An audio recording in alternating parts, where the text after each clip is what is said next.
Welcome, everyone, to another episode of Raw, or Rules As Written. I am one of your co-hosts, Matt Robertson, also known as Grape Ape. And I'm Stefan, also known as DM Bad Wrong Fun on a couple places online. And Stefan, we've had 26 episodes of Raw, and we've pretty much tore up and beat up the DCC RPG almost as much as we can, maybe. We've gone through a lot of questions. We have gone through a whole lot, and we touched on Lankmar for one episode. So in the future, I'm sure we'll delve into maybe the Empire of the East and Dying Earth when we get a little bit more acquainted with it. But for now, we're going to the wonderful world of Terra A.D, and we have a wonderful guest to help us out. A MCC guest, our first in the MCC series of Raws. Tim Snider, welcome. Thank you for joining us. Thank you for having me. Yes, mutants unite. Yes. Can you tell us a little bit about yourself, Tim? Okay. Well, as far as personal, I'm located in Mansfield, Ohio, which is dead center of the state, somewhat a little north of Columbus. On my 9 to 5, I'm a textbook editor as well as doing quality control for a local publisher. But in my downtime, I enjoy RPGing. Been doing that since the 80s with a particular love of all things post-apocalyptic. Cut my teeth on Gamma World, worked my way through Mutant Future, and now here I am hip deep in the middle of the radioactive wastes of Terra A.D for MCC. And you have written, more than one MCC modules. Is that correct? Yeah, Mike Curtis contacted me just because I had written a couple of things on my own for the Gong Farmer's Almanac, as well as I released my own adventure called Dead in the Water, which was kind of my first foray into MCC. So they had a piece of artwork that was done by Ken Kelly, as I recall. Basically it was kind of when you see this picture of this mutated monstrosity, do you have any ideas for an adventure? And I pitched an adventure, and he and Joe liked it, so they allowed me to write When Manimals Attack, which was my first one. And while I was putting that one together, he contacted me and said, "This is pretty good. You got any of your own that you're kind of thinking about doing?" I was like, "Well, I've got some notes for something that takes place on a train." "Good, write it up. We want it."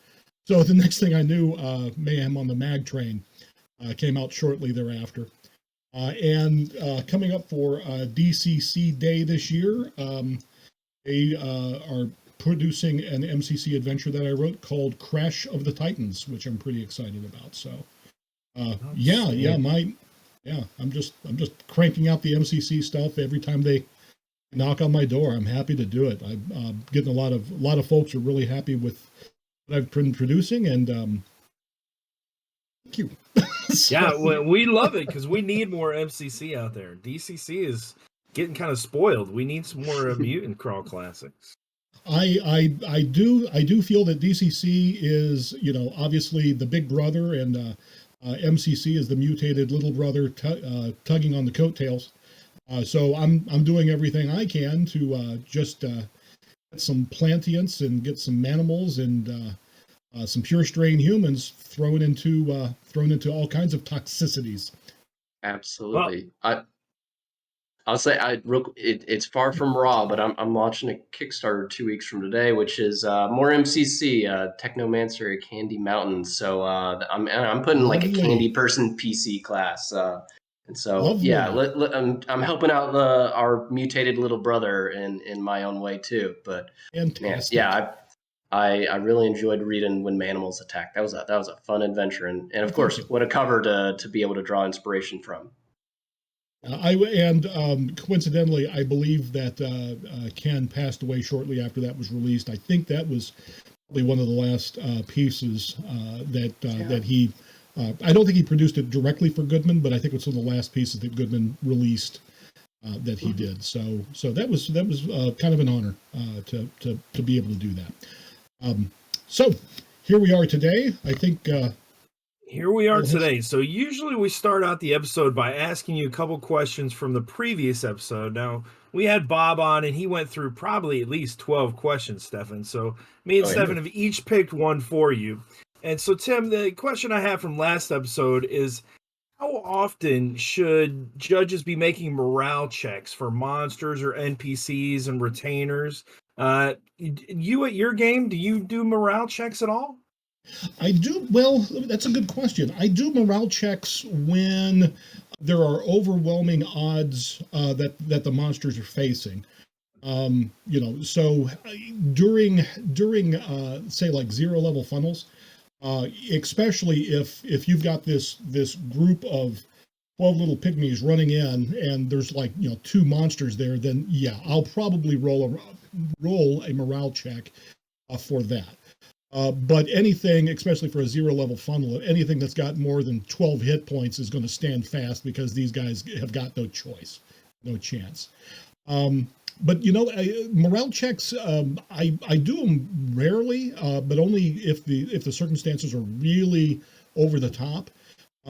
Typically, just through role playing is when I might roll a morale check, especially if somebody at the table does something virtually outlandish that causes me to clutch the pearls. Then I'll do a morale check, because I'm figuring if the judge is shocked, then obviously whatever's behind the screen is probably just as taken back. And do you assign like a DC number, or do they just got to beat like 10, or what's the what kind of baseline are you looking for there? Truthfully, this, I will admit that this is not rules as written. Since I cut my teeth back in the day on BX, obviously I'm grabbing a D6 and using just the old school, just whatever is personally ingrained. So I could do it on a DC check. But honestly, just because my eye goes right through those 6 pips, I'll just grab that out of habit more than anything else, honestly. There you go. Stefan, and what are you looking for? Like a 3 in 6 chance they run away? Is it something like that? Yeah, and adjusting the odds depending on the circumstances. So if it's overwhelming odds, maybe 2 through 6 or 3 through 6. But if it's a long shot and the players are just giving me the sad eyes. Are you sure they're not going to run away? Okay, a 1 in 6. I'll give you that chance. Yeah. What can I say? I'm a bleeding heart. So Stefan, you got a question for our guest?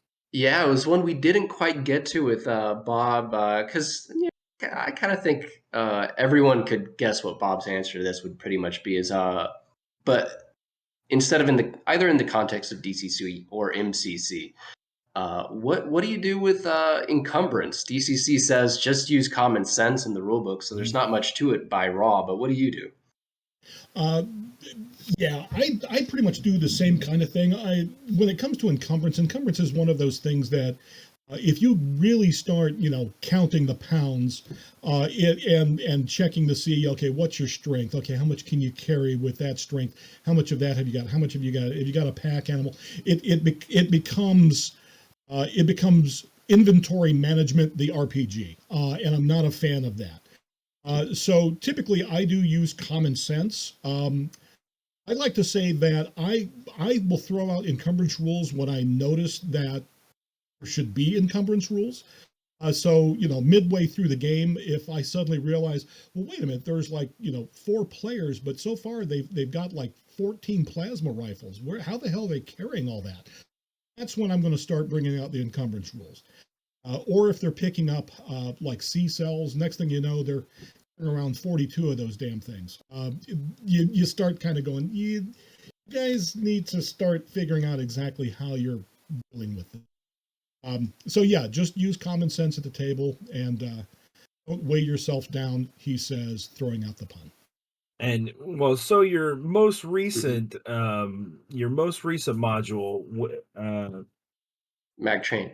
the big kaiju one. Crash of Crash of the Titans.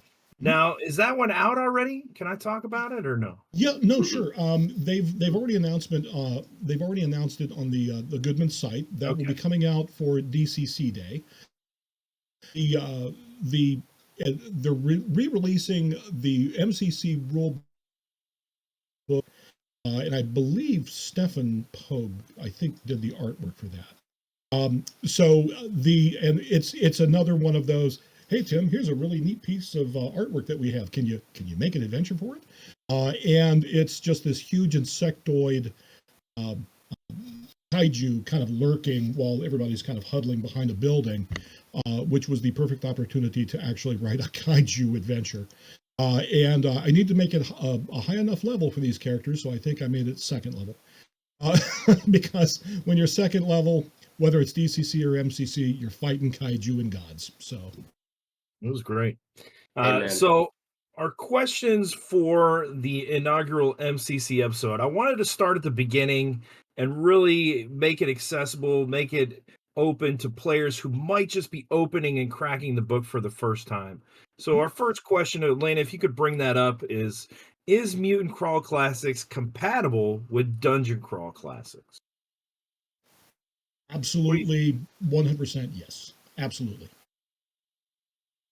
It was from what I understand from conversations with Jim Wampler, the MCC was designed from the ground up to be absolutely compatible with DCC. As a matter of fact, I believe the rules in the back of MCC explain exactly how the two might commingle. And if you've played DCC, I mean, you've transported yourself to other dimensions, other planes. I mean, that's just a Tuesday afternoon. So finding yourself in Terra A.D. is absolutely no different. So yeah, the two are absolutely commingleable. And to support that train of thought, we do have some handouts prepared. Atlanta, if you could bring up handout 1A for us. On page 7, and we are using the second printing of the MCC RPG. Jim says, not only is MCC RPG 100% compatible with the DCC RPG, it should be noted that like its predecessor, nothing is as it seems.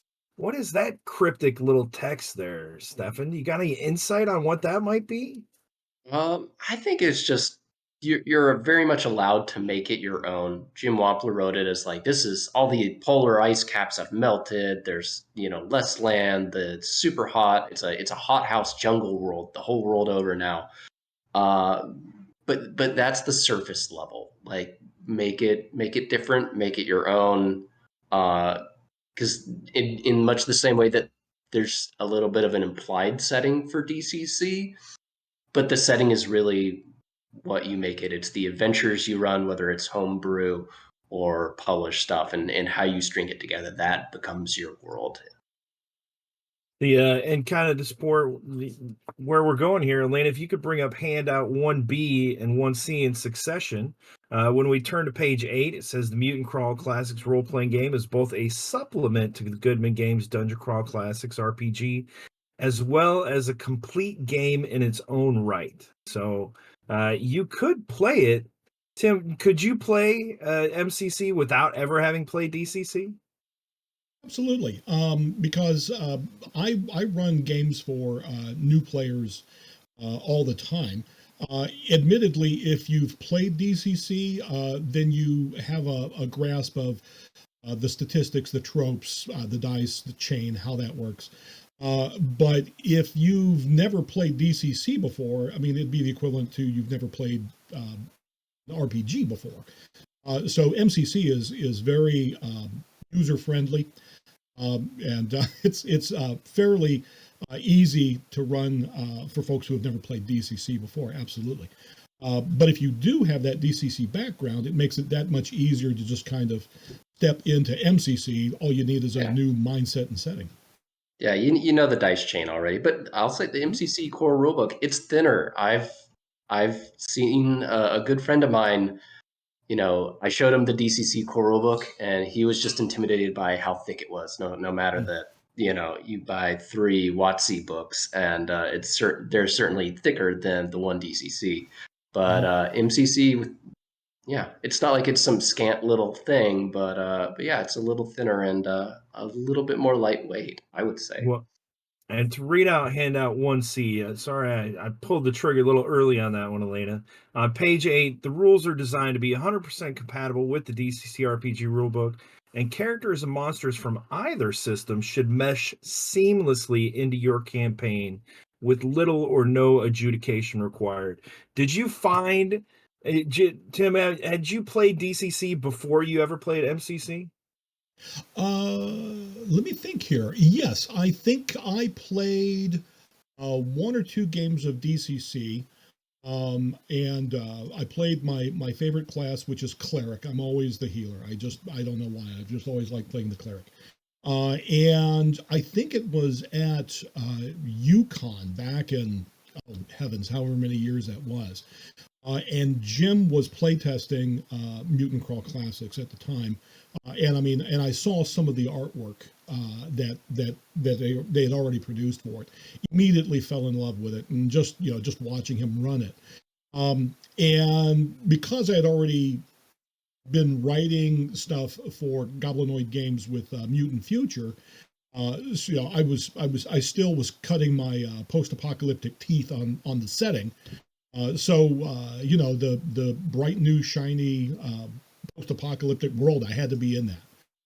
So yeah, I was fairly familiar with DCC just as a new player kind of basis. I think probably I played like maybe 2 or 3 games before I really waded into MCC. When you're writing and creating your own modules in MCC, do you find yourself having to look back at the DCC RPG for anything, or compatibility wise, is everything you're creating for MCC just kind of intertwined with DCC? Interesting. You know what? When I'm putting something together for MCC, I very rarely refer to the DCC rules. I might refer to DCC as far as probably for like monster creation, just the dragon. because. Yeah, or anything large, because the MCC bestiary, I think I'm saying that right. The monster manual part of the rules is fairly small. There are a lot of good stuff, but there's also a lot of basic stuff missing. And even though it is kind of split. One thing that took me a while when I was first using it, there's the bestiary area with all the monsters, and then there's the separate area for all the robots and AI. They're not in the same spot though, so there's more than you would initially think. Right, and that's a good point, because the AI and the robots themselves are their own section, since they're kind of split out. I prefer that. Just because if I'm designing a robot or an android or what have you, it's nice to not look through one large alphabetized list of critters and just look. Okay, is it A under for androids, or D for droids, or R for robots? So that's kind of useful. But even just your basic beasts of burden. So if I wanted just a horse or an ox, those don't really appear in the bestiary, and I've got to go to DCC just to get the kind of the basic stats of how those would be statted out. Tim, can you tell us a secret? Do you have any monsters and dungeon denizens coming up? I do not. I don't have any monsters and dungeon denizens. However, I was responsible for editing a good many of them. So when I'm not writing for DCC, or excuse me, when I'm not writing for MCC, the reason that I was initially brought aboard was because of my copy editing proofreading background. I've got about 20 some odd years in the field, and so that's why I was originally brought in. So I've actually edited many of the adventures, parts of the rule book, some stuff that hasn't been announced yet, as well as the Dungeon Denizens. So I don't have anything appearing in Dungeon Denizens, but my fingerprints are all over some of them. So. Well, our last handout for this question before we move on to our next one was an interview with Jim Wampler from the Goodman Games Forum, posted by a user named TG Moore. Elaine, if you could put up handout 1D for us. And I'm not sure if TJ Moore did this interview or just posted it, but Jim was asked, what kind of cross-compatibility can we expect, and how is the game different? And Jim said compatibility with DCC is 100%. He goes on to say that the power curve for PCs starts a little more jacked up. Mutations function mechanically exactly like spells. But yeah, everything 100% cross-compatible. So at the end of every question, Tim, we ask our guest, well, first me and Stefan usually give our opinion on what the final answer is. Stefan, is the Mutant Crawl Classics compatible with Dungeon Crawl Classics? Absolutely, yeah. I mean, even you look at the judges screen for it, and there's a lot of similarities across the judges screen. You're going to see the same crit tables and all that. 100% compatible. Even if whether you're bringing MCC characters into DCC or DCC into MCC, it's an easy move to make. I'm going to have to agree with you there and say yes, 100%. I haven't found anything that is not compatible yet. And Tim, we give our guests the final word on the question. Answer it one more time for us. Your final decision. Are they compatible? Absolutely 100% compatible. If you want to bring creatures from MCC into DCC, you can. If you want to run a DCC adventure using in Terra A.D, you can, and people do it all the time. As a matter of fact, the new stuff that's coming out for Dying Earth would be absolutely useful in an MCC setting.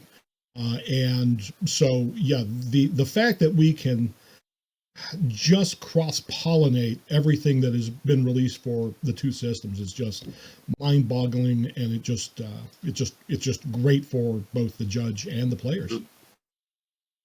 All right, well, Stefan, you got our next question? I sure do. If I can get back to it real quick, I was looking at a MCC PDF, but it is where does MCC take place? What's the setting for it? Because we've said post-apocalyptic, and I talked about the hothouse jungle a little bit earlier, but it's there's a whole lot of ways you can do the post-apocalypse. Well, yeah, that's a really good question, and it's one that I have been hesitant to really answer to myself. Simply put, Jim designed MCC, or MCC is designed to take place in the far future, and by far future I mean far future. There isn't supposed to be anything that would be identifiable to those of us in the 21st century.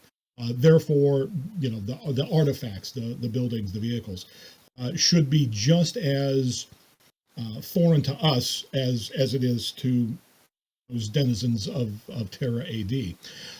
As well as the entire planet is now this hothouse jungle. There isn't supposed to be any other kind of environments. There is no Arctic, there is no desert or anything like that. Not really a fan of that myself. Simply because I like my post-apocalyptic to be in the near future. I am absolutely in love with the stop sign being used as a shield. I am absolutely in love with the parking meter being used as a cudgel. I love that stuff. I love the moments where a player goes, "Hey, isn't that the Eiffel Tower?" Yes, it is.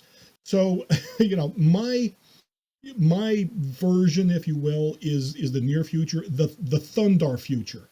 Everybody is still somehow wearing clothes manufactured in 1999, 2,000 years later.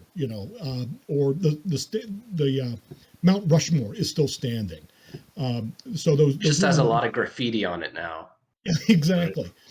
So I guess, and also keep in mind that when we talk about science fiction, 1950s, all those science fiction movies, the year 2000, well, dude, that was 20 years ago, and it still looks about the same as it did in the 50s. The exception of, we have things like, the internet and computers, but everything's pretty much still kind of recognizable to somebody who lived 100 years ago. Well, and so the reason I wanted to bring this question up is because, rereading Jim's introduction, he paints such a beautiful picture for us, and that's why there's so many handouts for this question. But Elena, if you could bring up handout 2A, on page 8 is where we kind of get in the beginning of the description. The characters in the Mutant Crawl Classics RPG live in a primitive world dominated by the bizarre side effects of an ancient holocaust known only as the Great Disaster. Mm-hmm. Tim, tell us in your version, what is the Great Disaster? The Great Disaster. Is it nukes? Is it pollution run wild? Is it the robot uprising? Is it all of the above? Who knows? The nice thing is that MCC, I believe, it's someplace in it, or I might be confusing it with another game system, is that the Great Disaster is never actually defined. You are correct. You never get a concrete answer. So the Great Disaster can be whatever you want it to be, or it can be just undefined. That way, it can be whatever the judge needs it to be at any given moment. Because we've got. I'll say. Yeah, go ahead. The Great Disaster can be different things to different tribes in MCC. If it's supposed to be all these different tribes, one group has their story and another group has their story, and it's going to go along with whatever rituals for whatever the main AI that they might worship or something like that. They'll each have their own stories. And there's radioactivity everywhere. So was there a great nuclear war in the process, or were these all reactors exploding, or was it just something else? So that's what one of the neat things is, that you really, what is the Great Disaster doesn't need to be defined. It can be whatever you want it to be at any given time. And you make a great point. It can be different for every village. I'm writing one adventure where there is a redwood who has been around since before the Great Disaster. He's a Plantian, and so he actually remembers what it was like. But he's also not a redwood, sequoia or redwood, one of the big trees in California. And so that's coming out, I don't know, Arbor Day next year or something. I like that a lot. All right, Arbor Day. That's our 2024 holiday adventure. We've had Christmas, we've had Thanksgiving, we've had so my goal. We've had Valentine's Day. My goal, the official MCC Arbor Day adventure. That's right. I look forward to when we get to like the real obscure ones, and they're like, "This is our National Hot Dog Day adventure." We've got a suit for that one already. Well, exactly. Elena, if you can bring up handout 2B, there's something else that's different about the world that we now find ourselves in with MCC. On page 8, it says, many animal and plant species now possess rudimentary reasoning abilities, and more than few walk upright, communicate with each other, and make use of tools. So not only is it like Planet of the Apes, but Planet of the Mantis Men and Planet of the Cockroach People, all mixed into one. And we got killer tomatoes. We got plants walking around too. Mm-hmm. Yeah, just everything's sentient nowadays. That's actually kind of one of the neat things is that you can literally interact with almost anything in MCC. Matt, you must have brought the Troll Lords. The Troll Lords are raiding us. Are they really? Yeah. Well, they're bringing a big crew. That would be Chuck Babunski and Steven Chenault. Thank you very much for the raid, Troll Lord Games. We love and appreciate you as a sister company. Welcome to Raw with Tim Snyder, guest on there. We're addressing Rules as Written from the Mutant Crawl Classics core book. I see someone in chat says they were told to say Grape Ape sucks. Ignore that guy. Elena, can we boot him out of chat? Get that guy out of here. Get him out of here. But let's bring up handout 2C. On page 9, it says, though long since passed out of all memory, the imperishable artifacts and ruined haunts of the ancient ones were manufactured of such incomprehensible durable substances, with such super scientific know-how as to be virtually immune to the ravages of passing centuries. So all the structures, they're still standing, no matter how long it's been. Mm-hmm. Okay. Oh, do we lose Tim? Tim, I think you muted you. Oh, you're here. There we go. All right. It was just your audio for a second. Your sound went out for a second. Sorry about that. I touched nothing. So what was I about to say? Well, yeah, you still have buildings and such like that, but they are kind of crumbling because you got to have ruins. You can't have like a full standing downtown neighborhood with everything looking all brand new and spiffy. So even though So you stuff can is have good one to of those, and it's got to be you can have really one. creepy. it's Um, it's got to be the end goal of where they've been trudging. But listen, if all the ancient ones were wise, there wouldn't have been a great disaster. They were cutting corners and going with that lowest bid That's contractor. true. So That's yeah, true. things. It's been a few thousand. In Omnivery of Eden, Stephen Newton's adventure, there's like a suggested possible timeline for how long it's been since the great disaster. So it's been, if you want to go with that, it's been like, I don't remember, but over like 5, maybe close to like 10,000 years since the Great Disaster. So if things have been through, some nuclear wars and some, crazy whatever mutagenic tornadoes since then, even that transparent aluminum and that Durasteel alloy, the vibranium or whatever you want to say was built out of it, it's all going kaput eventually.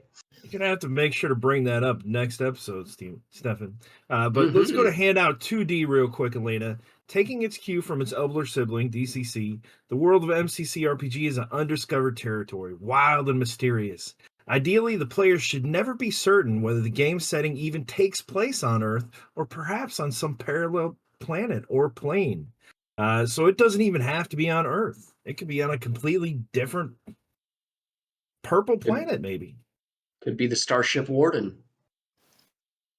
Absolutely. Yeah. Actually, yeah, that would be, why not? I mean, that's kind of how this whole genre started in RPGs, isn't it? Metamorphosis Alpha was the great grandfather of everything that we're doing today. So why not a generational ship that's every level is a different biodome, and some of it's falling apart and some of it isn't. And sure, that would be pretty awesome. I do want to bring up handout 2E and 2F just because they're such beautifully descriptive paragraphs. So handout 2E is the world of Terra A.D. is that tropical hothouse climate that we've been talking about from pole to pole. The sun is red and bloated, and the skies are an emerald blue-green. Dense jungles and mile-tall trees dominate the planet.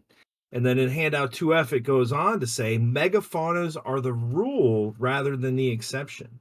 The weather system of Terra A.D. are generally hot and often rainy, with more typical thunderstorms punctuated by occasional glow storms and meteor showers. When the skies are clear, one can see that there isn't a moon in the sky of Terra A.D., only an omnipresent sky arc, a graceful banded curve of blue-white light that visibly glows both day and night. What do you guys think of that? I have literally used some of those descriptors while running games, especially the Sky Arc. The fact that Sky Arc's cool. Sky Arc's incredibly cool. And the Sky Arc, I think in one game that I ran, the Sky Arc was used as a nighttime directional, that it always runs like northeast to southwest or something like that. So at night you could use the Sky Arc to kind of judge a direction that you needed to travel, which I thought was pretty clever of the players. But I love the description of what Terra A.D. is. Point. The hothouse jungle, I think, is a wonderful starting point for a lot of adventures. But I think that, Omnivery of Eden is a great example. I mean, that takes, you literally have to take the characters out of that environment because that takes place in an Arctic area, I believe. Mm-hmm. Stephen actually put together rules for, this is the first time these characters have ever encountered snow or cold. As a matter of fact, when I wrote Manimals, because that takes place in a zoo, spoiler alert, that one of the environments is also an Arctic environment. And so when it was going through the editing process, it was pointed out to me, these people have never seen that. So you need to describe it, don't call it snow and cold. You have to describe it in other terms. And I believe I also had a kind of a desert area. It was like a flat, surfaceless kind of You've got like a savanna area and a swamp area and something else. And so they're terrified by the sheer openness. There are no trees or anything like that. So yeah, I understand, and I love that initial hothouse jungle kind of setting. But there's just so much more to explore outside of that. Mm-hmm. That kind of atmosphere. So that's kind of what I've tried to do. That's what I actually tried to do with Mag Train. In my judge's notes, I described that this is most adventures in MCC kind of take place in your backyard, because you're literally, hey guys, go check that out a couple of miles away, then come back and tell us what you saw. Right. As opposed to DCC, where the players are kind of traveling from point A to point B. MCC is always go back, come back with stuff. So Mag Train was my way of saying, okay, go there, check this out, trapped, end up 4,000 miles away. Good luck. And I'll say, thinking of the Sky Arc, so I put a crazy little funnel called the Millennials Awaken, and that's going to be in my Kickstarter that launches on June 13th, and it takes place on the Sky Arc, though the characters have no concept that they're there, and it's Sky Arc, low oxygen. The game session actual duration is your time limit for when you run out of oxygen and die. Figure out how to get down to the surface. Wow. Yeah, Okay. that sounds awesome. Well, and that's very cool. We're talking about different settings here, and I feel like any judge could M. Night Shyamalan it and have them living in kind of like a huge botanical garden where that tribe thinks they've only experienced polar cold, and they don't know the outside world is a hothouse jungle. So if a judge wants to set it up with a desert tribe or a polar tribe, you could just, explain that by biodome. some massive biodome, and they have no clue what's outside of there. Oh, that would be... Wait, let me get a pen. I got to write some stuff down. Yeah, I mean, that's a great idea. I got to give credit to M. Night Shyamalan in that movie where they're all living in the forest preserve. Village. Yeah. Oh, the village. Yeah. They're all living in the forest preserve, and they think it's like, Puritan times, and, it's really 21st century. Mm-hmm. But yeah, that is a great idea. Well, we've got two more handouts for this one. Handout 2G, Elena, and this one touches on our unknown element that we really don't get to meet except at the end of the adventures. Rarest of all, on page 9, it says the world of Terra A.D. is yet home to a small number of artificial life forms that remain from the pre-disaster era, including androids, robots, holograms, and AIs. Tim, have you created any androids, AIs, robots for your adventures? Oh, yes, I have. Yes, as a matter of fact. Well, let me see here. In the one that I released on my own, the desk in room 810, I gotta stop. That's the first MCC game I've ever played. Gary Con, when Gary Con went virtual, I played DCC. That was the first con I signed up for, DCC or MCC. And you had a couple of your regulars in that playtest, and I signed up for it and got a ticket. That was the first MCC game I ever experienced at Gary Con virtual. I had no idea. Well, I'm very pleased that did you survive? I did survive. I enjoyed it very much. Okay, before I took credit for it, did you have fun? Did you live? I did. Well, cool. Well, that's very neat. Well, I was just about to say that that adventure has the first patron AI. First patron AI ever. I wrote up a patron AI. I couldn't stumble through that sentence if I tried. By the name of Micron. So I actually put together a patron. In Mag Train, I've got warring AIs. I've got the conductor and the engineer, and the conductor is actually a hologram that appears. That is a personal assistant to those who are on board the Magellan. And as a matter of fact, the one that I'm currently writing right now, which is called Phage from Below, I just turned over some descriptors of a medical bot that the folks will run into. He is known as the Medical Orderly and Research Technician, or MORT. So you can imagine what division of the hospital that he probably found himself in. I'm curious for Mag Train, because I've just moved, so I got it, but it's in a box. I haven't read it. Is there for us Stephen King Dark Tower fans? Is there any crazed psycho trains? Is that a possible reference in there? There is not. All right. I wrote Mag Train because of my love for the Big Bus, Super Train, Silver Streak, Orient on the Murder on the Orient Express, maybe, but just the moving hotel on wheels that you're trying to either stop or disembark from. Well, sounds very cool. Yeah. Well, let's finish up this question because we're going to run out of time here. So, handout 2H, Elena, if you could bring that one up for us. This is our last handout.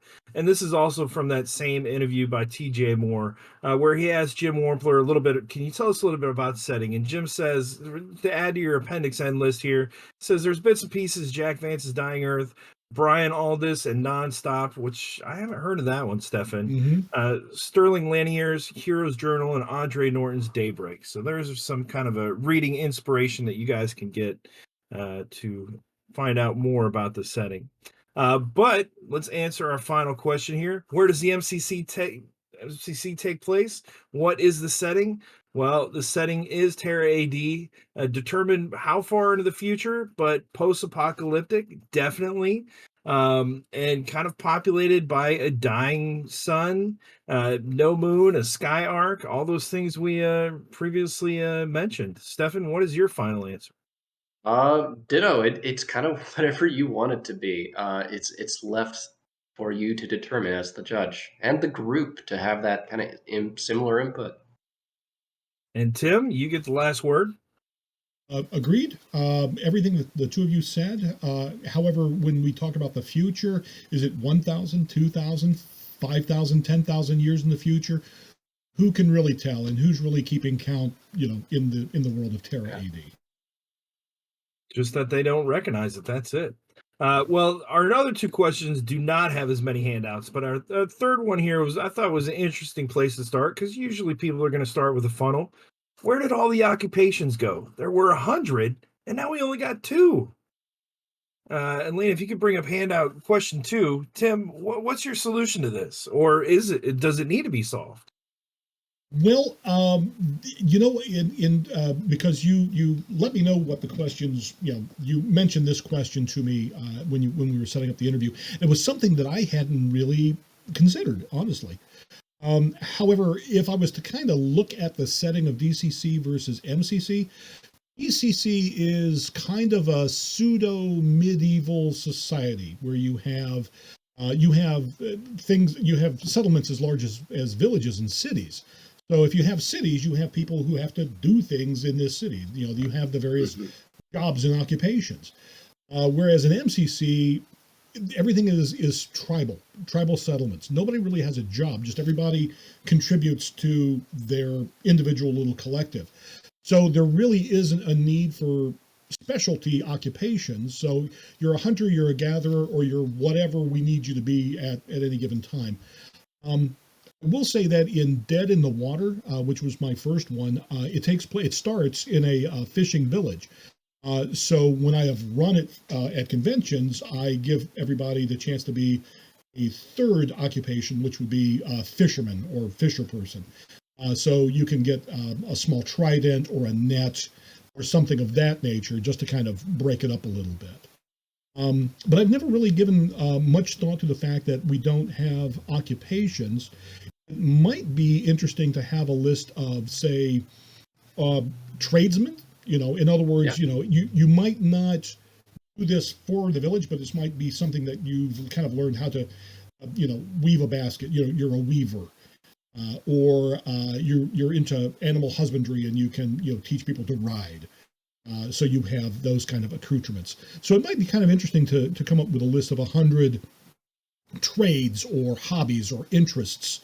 The thing you do when it's, out of season for that for the herbs that you normally gather. But let's bring up handout 3A just to show folks.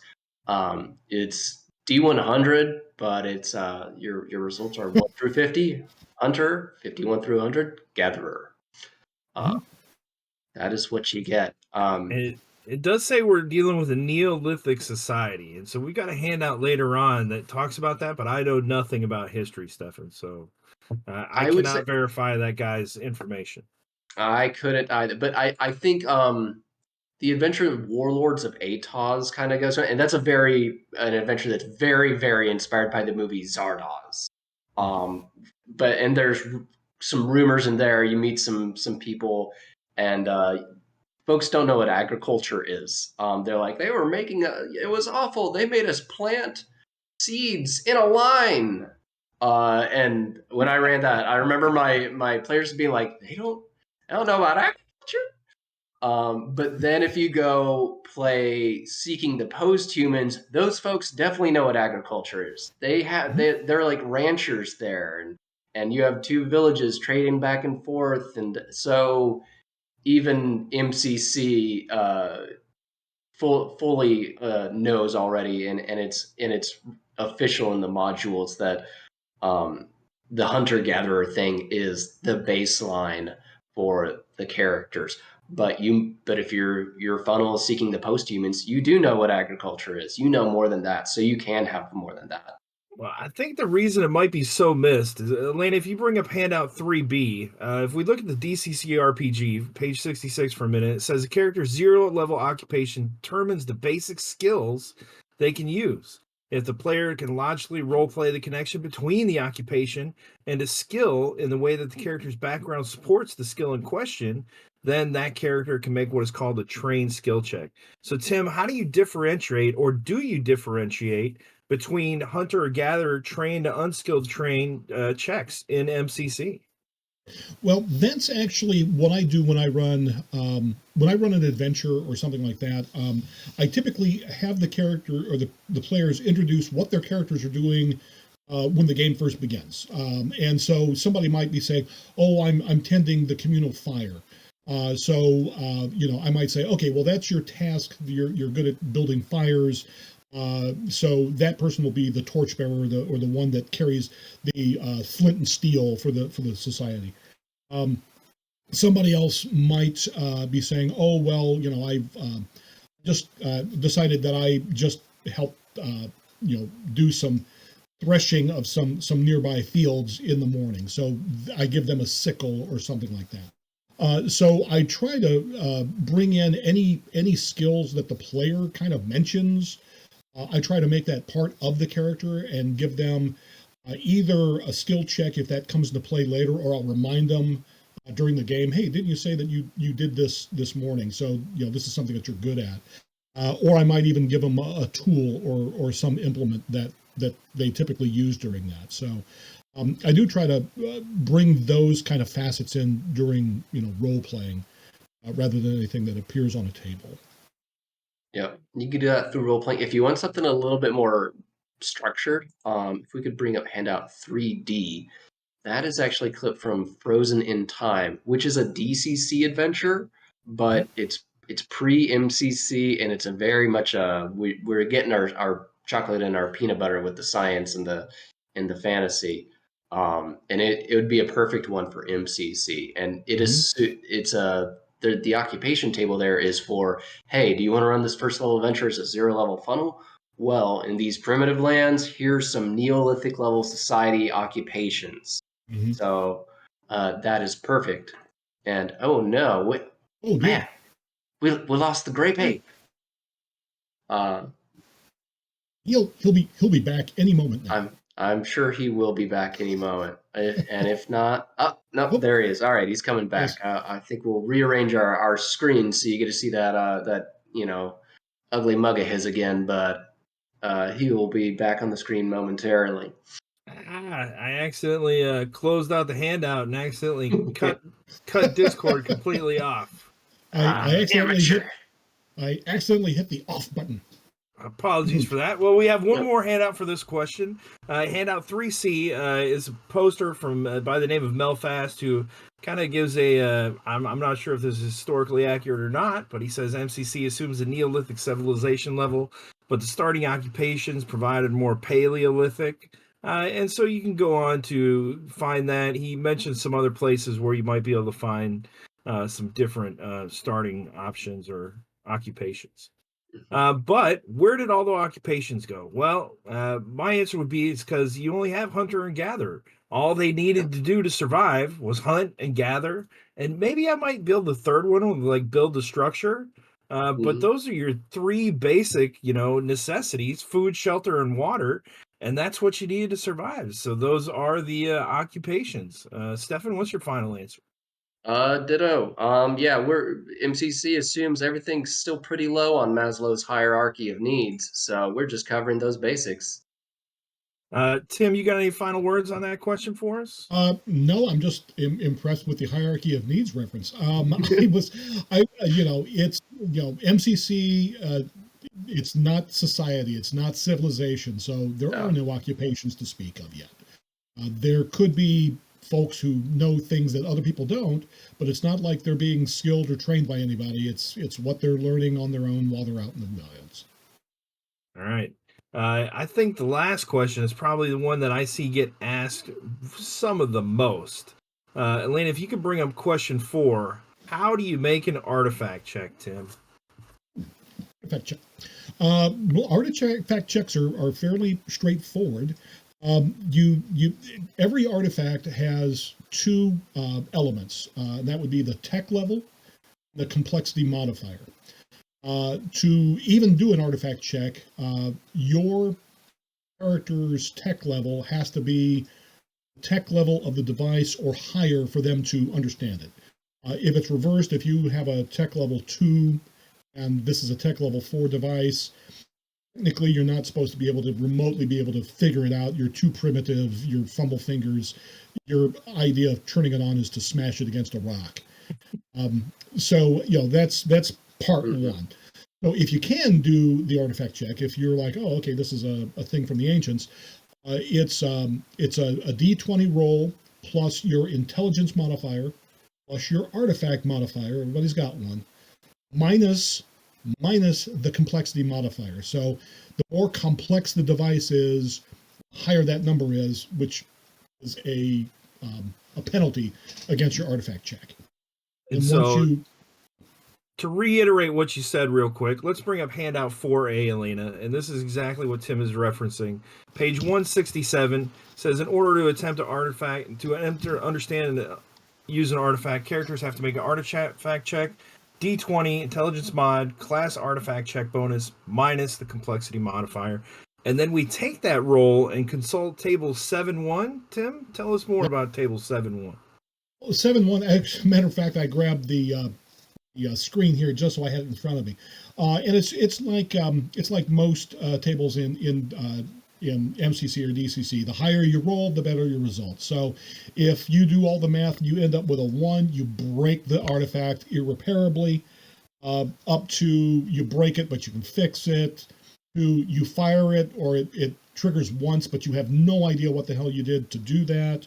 All the way up to you understand it completely and can use it all the time. So it's the same kind of, as I put it away, it's the same kind of table where the higher you roll, the better the result. And if you understand the device, you understand it either one time or you understand it all the time. Yeah. And we got that on handout 4C. We've got that table. Okay. So and Stefan, is that usually, it's kind of like a spell check, right? 12 is our baseline success? It is like a spell check in that way, yeah. 12 is the baseline success where it's you use it once, but you didn't figure it out. But you use it that one time. And, a 20 is, you know what to do. You know how to use it again. And if it breaks, you can, DC 12 in check to repair it if you've got like tools and parts. And it goes up to 36 plus. But yeah, and that one is it breaks, you can't repair it, and if it's something that theoretically could inflict damage to the character, say an artifact check on a quantum grenade, it's going to do that. Pindu. Yeah, that's a valid point. I will also jump in with something I do at the table that isn't covered because when you mentioned that we were doing artifact checks, this is something I feel strongly about, and that is you're too stupid to do an artifact check. The whole tech level thing that bothers me because sometimes there'll be a tech level 4 and everybody at the table is a tech level 2 or 3, and so technically you're saying, yeah, you can't even find the on button to make this thing even function. So what I typically do is, rather than just saying you can't do that, I go to the dice chain. For every level you are under, you shift the dice 1. You can still make a check, but you're going from a 20 to a 16 and a 14 or something like that. And vice versa. I really like that. I like that. Yeah. Yeah. And vice versa, if your tech level is higher, then go up the dice chain. So you've got somebody, they've got a tech level 4, and this is a tech level 2 device. Go up 2 steps on the dice chain. Now they're rolling a 24. Yeah. So I'll say I know from I'm going to North Texas RPG Con, and I've been there before. Matt has too. You were in a Jim Wampler game, I think, last year. I was. And doesn't he just kind of ignore the tech levels, even though it's his game? I'm not even sure if I should say this, but he does. Yeah, so don't worry about it too much, guys. Oh, yeah.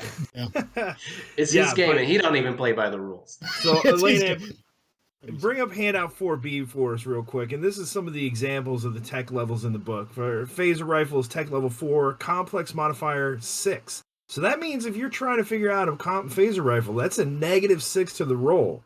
Gaza rifle, on the other hand, is only a -3.